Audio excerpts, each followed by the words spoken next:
If I could go back and talk to myself on the very first day I started my businesses 10 years ago, what would I tell myself?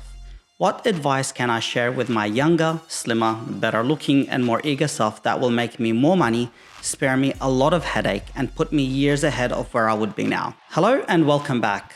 For those who don't know me, my name is Ayman, and over the past 10 years I have established and grown my own businesses from the ground up.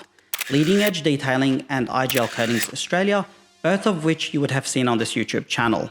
And whilst I consider that both of these businesses have been very successful, it certainly didn't come easy. Many wins, many heartbreaks, and an incredible amount of learning. Throw into the mix having 2 kids and 2 COVID lockdowns, and the learning curve was incredibly steep. In this video, I'm going to take all of these lessons and summarize them into the 5 things that I would have done differently if I started my business again in 2025. Before we dive into this advice, make sure you hit that subscribe and notification button so you can stay up to date with tutorials like this and support me in making this content. Here is what I would say to my younger self. Advice number 1 is to build strong and then build big. You're going to come into business with a desire and drive to succeed, and that hunger is good. It gives motivation and purpose. But don't let the hunger turn into weak, brittle growth. You need to take a moment to slow down and evaluate your situation. Do you have the money to get the growth?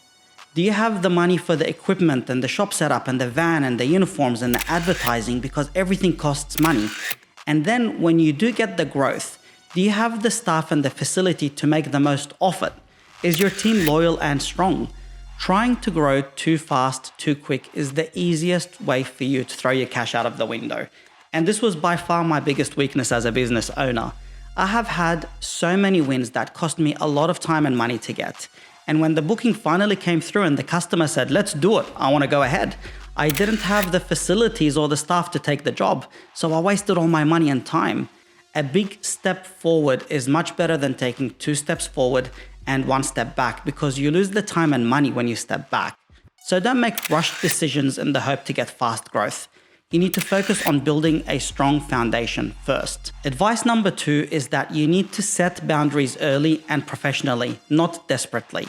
What I mean by this is that you're going to meet clients who will try to take advantage of your hunger to grow. You will feel like you need them and you'll overservice them just to make them happy. So to my younger self, I would say, let go of your fear to stand your ground.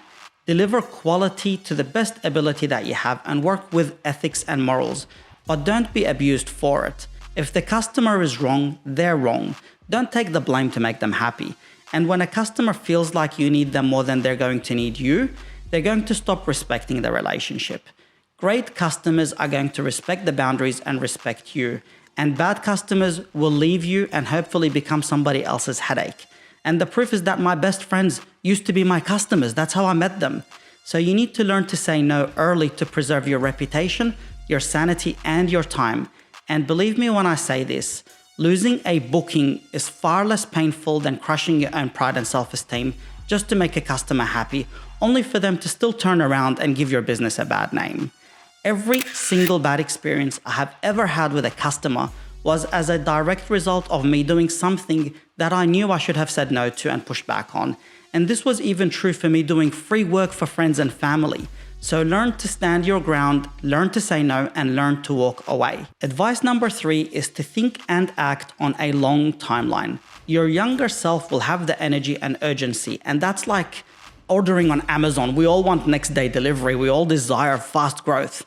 But the real gain comes from consistency and foundation, not adrenaline. I will tell myself, make decisions that will still make sense 5 years from now instead of 5 weeks from now. And the biggest one for that is owning your own workshop instead of renting other people's workshops, because it's going to force you to be consistent and grounded. Make decisions that you can sustain instead of repeatedly paying for the same fit outs, signage, relocations over and over because you changed your location or vehicle. You can't control everything, and COVID proved that for me. I changed workshops twice.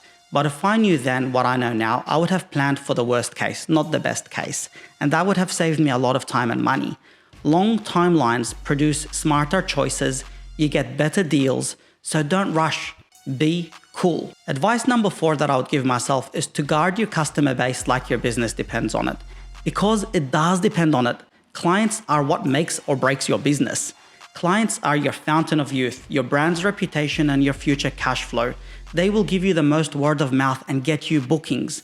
So to my younger self, I would say, don't hand your customers over to contractors, to third parties, to staff, or to franchisees just to make your job easier. Yes, it's very hard to run a business and talk to customers at the same time, but those third parties will gladly take the customer and eventually they're going to take that relationship, leaving you without money. Let other people do the work under your brand name, but you must remain the face of the relationship. You must be the person they talk to because you worked very hard to earn that trust and develop that relationship. So make sure you keep control of it. Advice number 5 is to be selective and strategic with partners, not emotional.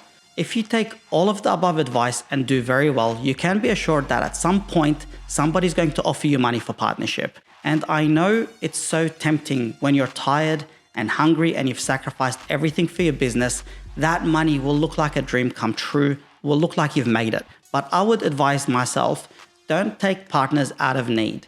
Take the partners out of strategy instead. If somebody's going to join you, they must bring more to the table than just a bank transfer. They must bring capability, access to more customers, or an advantage that's going to benefit the business overall, not just a bit of cash. And everything must be written and formalized properly upfront. Roles, responsibilities, expectations, and exits. Make sure you speak to a lawyer about this as well, not just your mates, because the cash is going to come and the proof is that people see you as a way to grow their own cash. That's why they want to partner with you.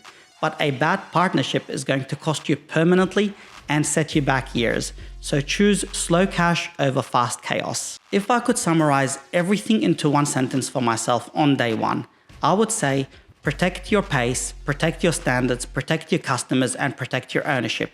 The rest is going to naturally come very comfortably. Sadly for me, I can't go back in time and tell myself this, but I am now making smarter decisions every day. And if you feel like this kind of advice is useful and you would like to see more of it without spending years learning the hard way, you can certainly consider joining the IGL Coatings Online Training Academy, where you can find a range of business tutorials tailored towards the coating and detailing industry, which is where I have been in the last 10 years. If you've been in business for a while, drop into the comments. What is the one thing you would tell your younger self, and is it different to the advice I have shared? And if you're just starting out, hopefully these 5 points will help you avoid making the mistakes that most people make, only to recognize them years after and pay for them. Before we wrap up this video, make sure that you drop into the comments your own bit of advice, because you might just be helping somebody else save a lot of time and money. Thank you for watching and see you on the next video.